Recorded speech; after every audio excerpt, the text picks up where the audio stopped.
Getting out of the friend zone isn't about changing your looks or becoming a different person, but about making 5 simple energy shifts.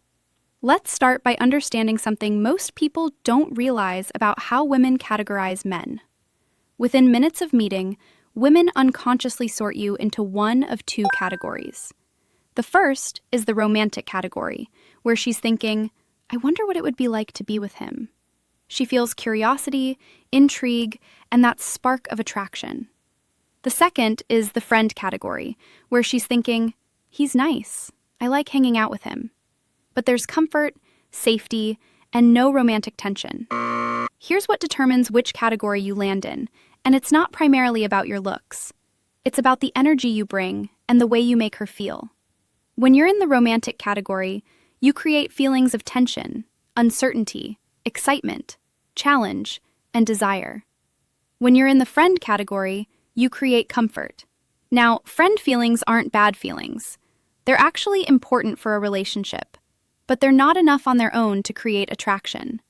Attraction requires tension, spark, and that I'm not quite sure about him energy. The good news is you can shift your vibe, and that's exactly what these 5 shifts will teach you. The first shift is from hiding your intent to owning your intent.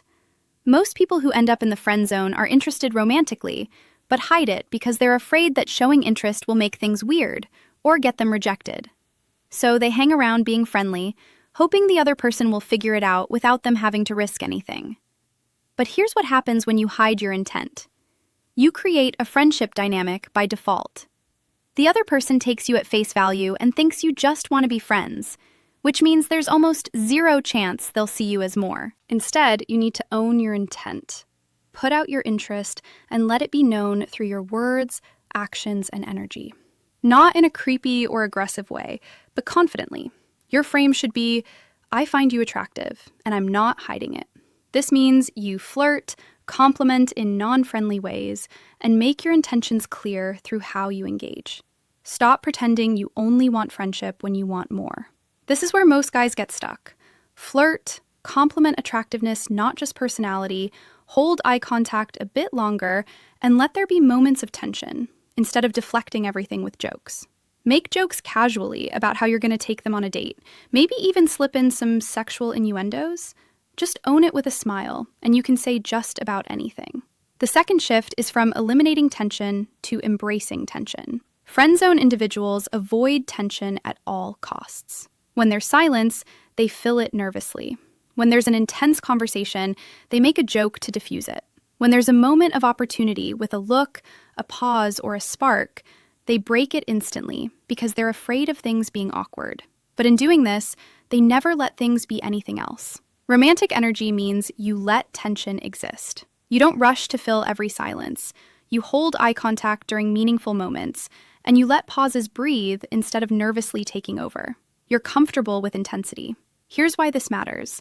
Sexual and romantic tension is literally what creates chemistry. It's that electric feeling between 2 people that something's happening here. When you kill tension because it makes you uncomfortable, you're killing chemistry before it can develop. Practice being comfortable with silence because not every moment needs words. When you're having an intense moment like a meaningful conversation, strong eye contact, or physical closeness, don't break it. Let it breathe. When you feel the urge to make a joke to ease tension, pause and ask yourself, would staying in this moment create more chemistry? Remember, tension isn't the enemy. Tension is the spark. The third shift is from being agreeable to being challenging. Friend zone individuals agree with everything that's said. They never push back, never tease, and never have a contrary opinion, because they're so focused on being liked that they become a mirror, just reflecting back whatever is desired to hear. But here's the problem. You become boring. No friction means no spark and no reason for intrigue. Instead, be willing to disagree, tease playfully, and own your opinions even when they differ. Show that you're not a pushover, but an equal. When you challenge playfully and respectfully, it creates engagement, shows you have a backbone, and demonstrates that you're your own person. Here's something that often isn't said. Being challenged is exciting. Having someone push back on ideas is stimulating. It creates energy. When an opinion is shared, don't automatically agree. Consider it, and if you genuinely disagree, say so. I actually see it differently.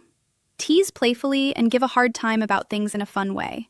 You might say something like, "Oh, you're one of those people who does X. I don't know if we can be friends." Don't be competitive or mean, but don't be a yes person either.